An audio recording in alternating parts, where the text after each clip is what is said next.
Welcome, doctors. Let's have a quick, honest conversation about something most of us don't think about until there's a problem: revenue cycle management. Yeah, I know, it doesn't sound as exciting as clinical care. But here's the truth: RCM is the financial backbone of your entire practice. And what many doctors don't know about it could actually hurt your practice more than you realize. Let me ask you, how often do you find yourself frustrated by delayed payments, confusing denials, or just not knowing why cash flow feels tighter than it should?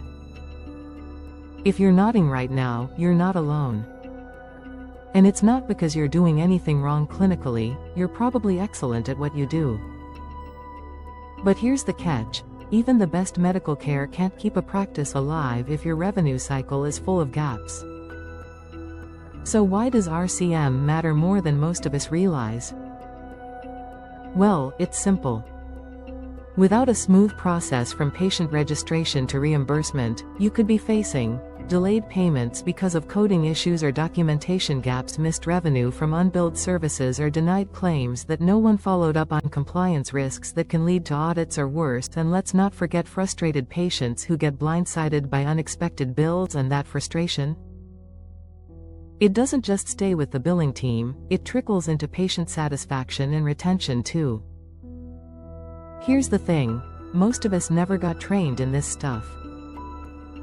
We're trained to diagnose, treat, and care. But RCM? That's not part of our med school curriculum. Still, there are some common blind spots we all need to be aware of. Let's break it down. First, denial management. If your team isn't tracking why claims get denied or following up, that's money walking right out the door. It adds up fast. Second, patient data collection. It sounds small, but incorrect insurance info or missing demographics during registration can lead to billing chaos down the line. Then there's coding. Minor errors in ICD-10 or CPT codes. They can kill reimbursement and even trigger audits. It's not just paperwork, it's protection. Fourth, not tracking your numbers. If you don't know your denial rates, days in AR, or clean claim rate, you're basically flying blind. And last but not least, manual processes.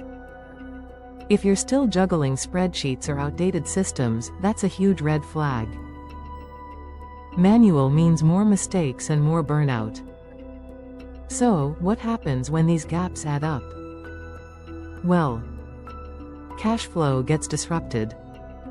Staff spend more time fixing mistakes than doing what they're actually hired for.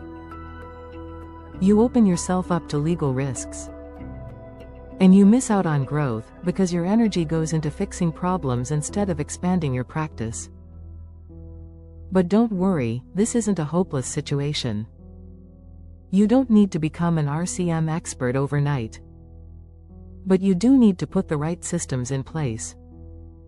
That could mean investing in staff training so your team stays sharp on billing rules and coding changes, bringing in technology that helps with automation, eligibility checks, and analytics, keeping an eye on your KPIs, not just revenue, but metrics that show what's working and what's not, and yes, outsourcing.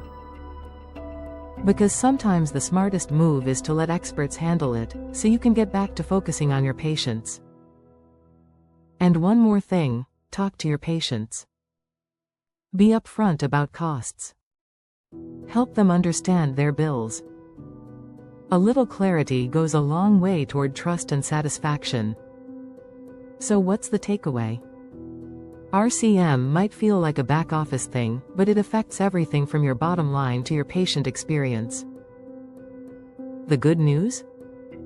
When you understand the gaps and get ahead of them, you're setting your practice up for long-term success. Thanks for watching, doctors. If you're ready to take a fresh look at your RCM, or want to offload the stress, Staffingly, Inc. is here to help. They've got real solutions, built for real practices like yours. Take care, and keep doing what you do best.